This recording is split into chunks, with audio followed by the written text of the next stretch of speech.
அஸ்ஸலாமு அலைக்கும். Ramadan time table ready பண்ணிடலாமா? இதுதான் இந்த வருஷம் ரமலானுக்கு நான் ரெடி பண்ணியிருக்கேன் என்னுடைய டைம் டேபிள். லாஸ்ட் இயர் வீடியோவிலே நான் சொல்லியிருந்த மாதிரி ரமலானுக்கு முன்னாடி என்னுடைய ஷெடியூலுக்கு ஏற்ற மாதிரி நான் ஒரு டைம் டேபிள் ரெடி பண்ணிக்குவேன். இதில் 5 வக்து தொழுகையோட தஹஜத்தையும் தராவியையும் இன்க்ளூட் பண்ணியிருக்கேன்.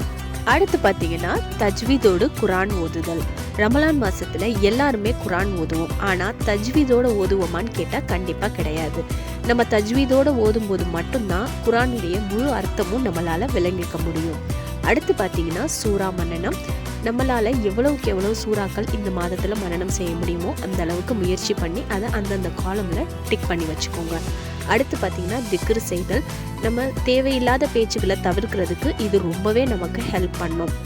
இது எல்லாத்தையும் விட ரொம்பவே முக்கியமான விஷயம் நம்மளுடைய கோபத்தை கண்ட்ரோல் பண்ணுறது தான். இன்ஷா அல்லாஹ் இந்த ரமலான் மாதம் எல்லாருக்கும் நல்லபடியாக அமைகிறதுக்கு துவா செஞ்சுக்கிறேன்.